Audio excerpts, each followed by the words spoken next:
এই নির্বাচনে অতীতের মতো কোনো ইঞ্জিনিয়ারিং, কোনো মেকানিজম অথবা ভোট কেড়ে নেওয়ার কোনো পায়তারা চালানো হলে আমি আপনাদেরকে বলবো, আপনারা বুলেট হয়ে গর্জন করবেন। ওই দুষ্ট হাত আপনারা অবশ করে দেবেন। শুধু ভোট দিবেন না, ভোটের পাহারাদারিও করবেন। আপনার ভোটে আপনার প্রতিনিধি নির্বাচিত হবে, সেটি নিশ্চিত না হওয়া পর্যন্ত আপনারা বিশ্রাম নেবেন না। যারা দেশকে ভালোবাসেন, আমি বিশ্বাস করি তারা স্রষ্টাকে ভালোবাসেন। যারা স্রষ্টাকে প্রকৃত অর্থে ভালোবাসতে পারে না, তাদের পক্ষে দেশকেও ভালোবাসা সম্ভব নয়। এই দুইবার ভালোবাসা মিলেমিশে একাকার। আমাদের সকল ভালোবাসা হোক শুধু আল্লাহ সুবহানাহু ওয়া তাআলার জন্য। এই ভালোবাসা নিয়ে দুনিয়ায় ভালোবাসার সমাজ গড়তে চাই। এই ভালোবাসা নিয়ে আমরা আল্লাহ তাআলার দরবারে হাজিরা দিতে চাই। আর এই ভালোবাসা বুকে নিয়ে মাহবুদের জান্নাতেও আমরা উপস্থিত হতে চাই। সম্মানিত সুধী মণ্ডলী, আগামী নির্বাচনে কাকে ভোট দিবেন, কাকে দিবেন না, খুবই চমৎকার ভাবে লিখিত বক্তব্যে সম্মানিত ভাই হযরত মাওলানা খলিলুর রহমান সাহেবের পক্ষে একজন যোগ্য আলিম এখানে পাঠ করেছে।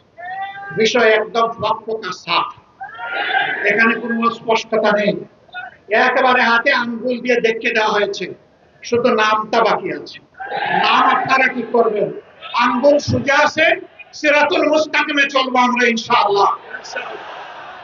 আমাদের এই লড়াই সকল ধরনের জুলুমের বিরুদ্ধে, সকল ফ্যাসিবাদের বিরুদ্ধে, সকল দুর্নীতির বিরুদ্ধে, সকল অপকর্মের বিরুদ্ধে, জাতিকে বিভক্ত করার বিরুদ্ধে এবং জাতিকে অন্য জাতির তাবেদার বানানোর বিরুদ্ধে।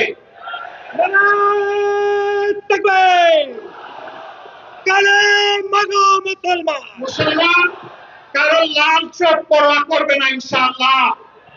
আমরা পরোয়া করবো শুধু পরওয়ারদিগারকে। আল্লাহ তাআলা সেই তৌফিকটুকু আমাদেরকে দান করুন। আগামী নির্বাচনের মধ্য দিয়ে নতুন বাংলাদেশের নতুন ইতিহাস রচিত হবে ইনশাআল্লাহ। একটা আহ্বান আপনাদের প্রতি, আমার ভাই বিএনপির সম্মানিত নেতা বলেছেন, বাংলাদেশের স্বাধীনতার পর কোন নির্বাচন সুষ্ঠু হয়নি। একটা সুষ্ঠু নির্বাচনের পিপাসা নিয়ে জাতি এখন অপেক্ষা করছে।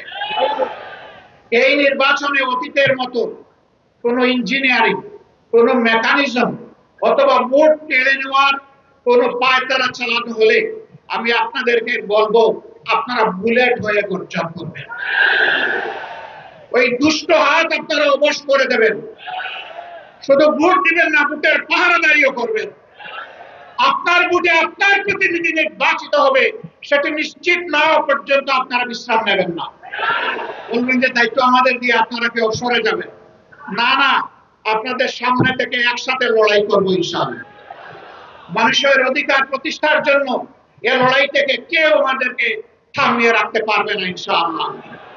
ভোট পছন্দের প্রার্থীকে যে যাকে পছন্দ করে তাকে দেবে, কিন্তু আমাদের অনুরোধ, আমাদের সকল ভাই মা এবং বোনেরা যেন ভোটের সেন্টারে যান।